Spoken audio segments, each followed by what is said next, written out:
দৰ্শকসকল real facts আসামলৈ মই উজ্জ্বল বৰলৈ পুনৰ এটা নতুন ভিডিঅ'ৰ সৈতে স্বাগতম জনাইছোঁ। আজি যি শিক্ষা বিভাগৰ তৰফৰ পৰা অৰ্থাৎ অসমৰ শিক্ষামন্ত্ৰী ডক্টৰ ৰণোজ পেগু ডাঙৰীয়াই যি আজি এটা সামাজিক মাধ্যমত বাৰ্তা প্ৰেৰণ কৰি উল্লেখ কৰিছিল যে এখন জাননী জাৰি কৰাৰ কথা তেওঁ জনাইছিল যে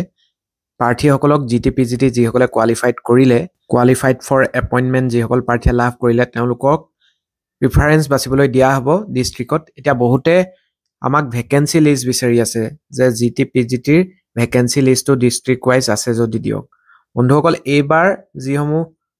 ভেকেণ্ট পোষ্ট ওলাইছিলে GT-PGTৰ অল আছাম বেচিছত GTৰ ক্ষেত্ৰত GT আৰ্টছ GT ছায়েন্স যিমান আছে সেইমতেহে কিন্তু ওলাইছিলে। কোনো ধৰণৰ ইয়াত ডিষ্ট্ৰিক্ট উল্লেখ থকা নাছিলে, অৰ্থাৎ যোৰহাট ডিষ্ট্ৰিক্ট, গুৱাহাটী, কামৰূপ মেট্ৰ' হওক বা নলবাৰী হওক, এনেকুৱা যিমানবিলাক ডিষ্ট্ৰিক্ট আছে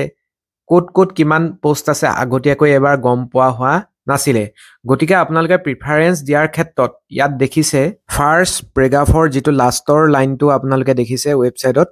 which will facilitate the candidates to opposition for all available district for posting. গতিকে ৱেবছাইটত আপোনালোকৰ নিজে ডিষ্ট্ৰিক্ট গোটেইগাল গুচি আহিব আৰু সেই ডিষ্ট্ৰিক্টবিলাকৰ ভিতৰত আপোনালোকক প্ৰিফাৰেঞ্চ বাছিবলৈ দিয়া হ'ব। ধৰা হ'ল আপোনালোকক 5খন ডিষ্ট্ৰিক্ট দিলে বা 10খন ডিষ্ট্ৰিক্ট দিলে বা 3খন ডিষ্ট্ৰিক্টে আপোনালোকক দিলে। এতিয়া বহুতে প্ৰশ্ন কৰিছে যদি কমকৈ ডিষ্ট্ৰিক্ট হয় সেই ডিষ্ট্ৰিক্টকেইখনত যদি পোষ্ট নাথাকে আমি কেনেকৈ গম পাম? বন্ধুসকল এনেকুৱা কেতিয়াও নকৰে। আপুনি যিটো কেটেগৰীত আপুনি পাছ কৰিছে যিটো পোষ্টত, সেই পোষ্টটো অনুসৰি য'ত পোষ্ট আছে সেইকেইখন আপোনালোকক প্ৰিফাৰেঞ্চ ৱাইজ বাছিবলৈ দিব। ধৰক PGTৰ ক্ষেত্ৰত কোনোবা এটা ছাবজেক্টত হয়তো কম পোষ্ট আছে, 5টা পোষ্ট আছে, 16টা পোষ্ট আছে। গতিকে সেই 16টা পোষ্ট সকলোবিলাক ডিষ্ট্ৰিক্টতে যে থাকিব কথা নাই, কিন্তু সেই 16টা পোষ্ট যিকেইখন ডিষ্ট্ৰিক্টত আছে গোটেইকেইখন ডিষ্ট্ৰিক্ট আপোনালোকৰ হয়তো আহি যাব। ধৰক 5খন ডিষ্ট্ৰিক্টৰ ভিতৰতে যেনিবা সেই 16টা পোষ্ট আছে, গোটেই সেই 5খন ডিষ্ট্ৰিক্ট আপোনালোকে পৰ্টেলত দেখিবলৈ পাব আৰু সেই ডিষ্ট্ৰিক্ট অনুসৰি আপোনালোকে তাত প্ৰিফাৰেঞ্চ বাছিবলৈ পাব। যিখন আপোনালোকৰ ফাৰ্ষ্ট প্ৰিফাৰেঞ্চ আপোনালোকে যিখন ডিষ্ট্ৰিক্ট ৰাখে, যদিহে আপোনালোকৰ তাত কেণ্ডিডেটছ জোখতকৈ বেছি আছে, ধৰক আপোনাৰ ডিষ্ট্ৰিক্টখনত পোষ্ট আছে 2টা আৰু আপোনালোক আছে 4জন প্ৰাৰ্থী, তেতিয়া আপোনালোকৰ ফাৰ্ষ্ট প্ৰিফাৰেঞ্চ আপোনালোকৰ যি দুজন মেৰিটৰ ওপৰত আছে সেই দুজনে আপোনালোকে হোম ডিষ্ট্ৰিক্টতে লাভ কৰিব আৰু বাকী থাকি যোৱা যি দুজন থাকি যাব সেই দুজনে ছেকেণ্ড প্ৰিফাৰেঞ্চ আপোনালোকে ফাৰ্ষ্ট প্ৰিফাৰেঞ্চততো আপোনালোকে হোম ডিষ্ট্ৰিক্টত নাপালে, কিন্তু ছেকেণ্ড প্ৰিফাৰেঞ্চ আপোনালোকৰ চাব। আপোনালোকে সেই ছেকেণ্ড প্ৰিফাৰেঞ্চত যি দুখন ডিষ্ট্ৰিক্ট চিলেক্ট কৰিছে তাত আপোনালোকে পাই যাব। কভাৰ নকৰেগে তেনেহ'লে থাৰ্ড প্ৰিফাৰেঞ্চ, এইদৰে merit wise first preference second preference এইদৰে গৈ থাকিব আৰু এইদৰে কিন্তু সকলোৱে চাকৰি পাবলৈ সক্ষম হ'ব। এটা বহুতৰ সন্দেহ আছে যে আমি যদি গম নোপোৱাকৈ অন্য কম পোষ্ট থকাত কেনেবাকৈ ফাৰ্ষ্ট প্ৰিফাৰেঞ্চ দি দিওঁ আমাৰ কি হ'ব? তেনেকুৱা ধৰণৰ কোনো কথা নাই। আপোনালোকে নিজৰ হোম ডিষ্ট্ৰিক্টে সদায় ফাৰ্ষ্ট প্ৰিফাৰেঞ্চ ৰাখিব আৰু লাহে আপোনালোকৰ ওচৰৰ জ'ন ৱাইজ আপোনালোকে ৰাখিব। আৰু ইয়াত যিহেতু অল ডিষ্ট্ৰিক্টক দিয়া হ'ব, গতিকে যদিহে গোটেইগাল ডিষ্ট্ৰিক্টে আপোনালোকে চিলেক্ট কৰিব পাৰে তেনেহ'লে প্ৰিফাৰেঞ্চ ৱাইজ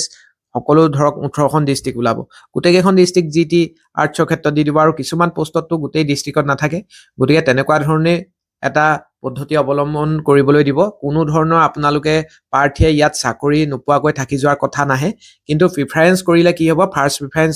যিজন প্ৰাৰ্থীয়ে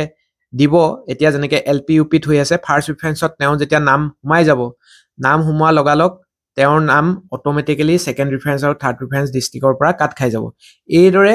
LP UPত যেনেধৰণে ডিষ্ট্ৰিক্ট প্ৰিফাৰেঞ্চৰ কামটো কৰি আছে, ইয়াতো আপোনালোকে ডিষ্ট্ৰিক্ট যেতিয়া চিলেক্ট কৰিব, কিমান কেইখন ডিষ্ট্ৰিক্ট দিয়ে সেইটো এতিয়া আগতীয়াকৈ আমি কৈ দিব নোৱাৰোঁ, কিন্তু ইয়াত সকলো ডিষ্ট্ৰিক্টেই যিহেতু দিছে, গতিকে পোষ্ট য'ত আছে আপোনাৰ মনৰ ইচ্ছাই সকলো ডিষ্ট্ৰিক্টতে হয়তো আপোনালোকে ক্ৰম অনুসৰি প্ৰিফাৰেঞ্চ বাছিবলৈ দি দিব পাৰে। আপোনালোকে হয়তো 10টা প্ৰিফাৰেঞ্চো বাছিবলৈ দি দিব পাৰে বা যিমান কেইখন ডিষ্ট্ৰিক্টত পোষ্ট আছে গোটেইখিনিও কিন্তু আপোনালোকক চিৰিয়েল অনুসৰি আপোনালোকক 1 2 3 4 এইদৰে প্ৰিফাৰেঞ্চ দিবলৈও দি দিব পাৰে। গতিকে সেইমতে আপোনালোকে নিজৰ ঘৰৰ পৰা দূৰত্ব অনুসৰি দি যাব পাৰিব আৰু আপোনালোকে যদিহে পোষ্ট থাকে নিজৰ ডিষ্ট্ৰিক্টত চাকৰি পাবলৈ সক্ষম হ'ব, নতুবা আপোনালোকে ছেকেণ্ড প্ৰিফাৰেঞ্চ থাৰ্ড প্ৰিফাৰেঞ্চ নিশ্চয় আপোনালোকে ঘৰৰ কাষৰ হোম ডিষ্ট্ৰিক্টৰ পাৰ্শ্বৱৰ্তী ডিষ্ট্ৰিক্টকেইখনেই প্ৰিফাৰেঞ্চ হিচাপে ৰাখিব আৰু তাতে আপোনালোকে তেতিয়া যদিহে পোষ্ট নাথাকে সেই ওচৰতে চাকৰিটো পাবলৈ সক্ষম হ'ব। আৰু বিশেষকৈ ফিমেল কেণ্ডিডেটসকলক আগৰবাৰ নিযুক্তিটো প্ৰিফাৰেঞ্চ দিয়া হৈছিলে আৰু ৰিজাৰ্ভেশ্যনৰ কথাও থাকে। ইয়াত পোষ্টবিলাকো ৰিজাৰ্ভেশ্যন অনুসৰি থাকিব লাগিব। PWD বা নিৰ্দিষ্ট ৰোষ্টাৰ মেইনটেইন কৰিহে পোষ্টবিলাক যিহেতু ডিষ্ট্ৰিক্টত ওলায় গতিকে সেই অনুসৰিয়ে মেৰিট লিষ্টটো ডিষ্ট্ৰিক্টত যিটো এপইণ্টমেণ্ট অথৰিটি দিছে তালৈ PDF গুচি যাব গতিকে প্ৰতিটো ডিষ্ট্ৰিক্টত কাষ্ট কেটেগৰী UR সকলো পোষ্টে থাকিব PWD ৰিজাৰ্ভেশ্যন থাকিব প্ৰতিখন ডিষ্ট্ৰিক্টত গতিকে যেনে ধৰণে ইয়াৰ পৰা গৈছিলে আৰু গম পাই যে ইতিমধ্যে ট্ৰেন্সফাৰো বহুত হৈ গ'ল সিঙ্গল ট্ৰেন্সফাৰ ললে কৰবাত প্ৰথম অৱস্থাত হেতু কাৰণে যিখিনি বিচাৰিছিলে ডাটা আকৌ কিন্তু পুনৰ স্কুলবিলাকৰ প্ৰিন্সিপালৰ পৰা নতুনকৈ ডাটা বিচৰা হৈছিলে গতিকে প্ৰথমতে যেনে ধৰণে ইয়াৰ পৰা ডাটাসমূহ গৈছিলে পুনৰ এতিয়া প্ৰায় অলপ দিনৰ আগত পুনৰ যেতিয়া ট্ৰেন্সফাৰবিলাক এতিয়া হৈ গ'ল তাৰ পিছত পুনৰ স্কুলবিলাকৰ পৰা প্ৰিন্সিপালসকলে ফাইনেল যিটো তেওঁলোকৰ সিচুৱেশ্যন ভেকেন্ট হৈ আছে সেই বস্তুটো তেওঁলোকে ইয়াৰ পৰা ডাটা পঠাই দিছে আৰু সেই অনুসৰিয়ে ডিস্ট্ৰিক্ট ওয়াইজ কিমান পোষ্ট আছে সেই কাষ্ট কেটেগৰী ওয়াইজ হেমতে প্ৰতিখন ডিস্ট্ৰিক্টলৈ ইমান পৰিমাণৰ যি প্ৰাৰ্থীসকলে ফাৰ্ষ্ট প্ৰিফাৰেন্স নিজৰ ডিস্ট্ৰিক্টত ৰাখিব সেই অনুসৰিয়ে তেওঁলোকৰ নিজৰ ডিস্ট্ৰিক্টত পোৱাৰ কথাটো নিশ্চিত হৈ পৰিব গতিকে গোটেই বস্তুটো আপোনালোকৰ নিজৰ ডিস্ট্ৰিক্টত কেনেকুৱা ধৰণৰ পোষ্ট আছে কি পোষ্ট আছে এই সকলো ডিপেন্ড কৰিহে আপোনালোকে পাই যাব আৰু যেহেতু এবাৰ যথেষ্ট সংখ্যক পোষ্ট আছে গতিকে আপোনালোকে প্ৰতিটো ডিস্ট্ৰিক্টত এভাৰেজ হিচাপতো কিন্তু আপোনালোকৰ এটা সিকিউৰ যি হলে মাৰ্কস লাভ কৰি আছে যদিহে মেৰিট বেচিছত দিয়ে তেনেহলে আপোনালোকে নিজৰ ডিস্ট্ৰিক্টতে চাকৰি পাবলৈ সক্ষম হ'ব কাৰণ যথেষ্ট হাজাৰ পোষ্ট আছে এই অনুসৰি আপোনালোকে যদি 20-22 খন জিলাত ভেকেন্ট পোষ্ট আছে বুলি ধৰি লয় তেনেহলেও আপোনালোকে নিজৰ ডিস্ট্ৰিক্টত যথেষ্টখিনি পোষ্ট পাই যাব ইয়াৰ লগতে আৰু এখন উল্লেখযোগ্য আজি জাননী জাৰি কৰিছে The following candidates of TETCAM Recruitment Test 2024 whose candidature has been kept in abeyance are hereby requested to attend the office of the Director of Secondary Education Assam Kahilipara Guwahati 19 along with all their original records of educational as well as other qualification on 3/11/2025 at 10 AM গতিকে ইয়াত 39 গৰাকী প্ৰাৰ্থীৰ তালিকা আজি প্ৰকাশ কৰা হৈছে আৰু এই সকল প্ৰাৰ্থীক 3 নৱেম্বৰ তাৰিখে 10 বজাৰ পৰা director of secondary education Assam Kahilipara Guwahati বিচৰা হৈছে আৰু তেওঁলোকৰ সকলো অৰিজিনেল ৰেকৰ্ডছ আৰু যিখিনি আদাৰ কোৱালিফিকেশন আছে সকলো তেওঁলোকক লৈ যাবলৈ কৈছে কাৰণ তেওঁলোকক অলপ টেম্পৰেলি তেওঁলোকক নিষ্ক্ৰিয় বা উইডেল কৰি ৰাখিছে গতিকে তেওঁলোকক পুনৰ এবাৰ পৰীক্ষণ কৰিব সকলো ধৰণৰ ডকুমেন্টছ লৈ যাবলৈ কৈছে আপোনালোকে লিষ্টখন চাই ল'ব কৰ পৰা 20 লৈকে আৰু 21 পৰা 39 লৈকে আপোনালোকৰ সকলোকে পুনৰ মতা হৈছে গতিকে লিষ্টত যদি আপোনালোকৰ নাম আছে আপোনালোকে এই ডেটটোত কিন্তু যাবলৈ নাপাহৰিব আৰু বহুতে সুধি আছে এই লিষ্টখন কিয় দিছে বেলেগৰ নাম নাই অহা যে আমাৰ নাম নাই অহা যে কিয় কাৰণ এইখিনি প্ৰাৰ্থীৰ পুনৰ কিবা কথা বিবেচনা কৰিবলগীয়া আছে সেইবাবে তেওঁলোকক মতা হৈছে আপোনালোকৰ নাম নাই অহা কাৰণ আপোনালোকৰ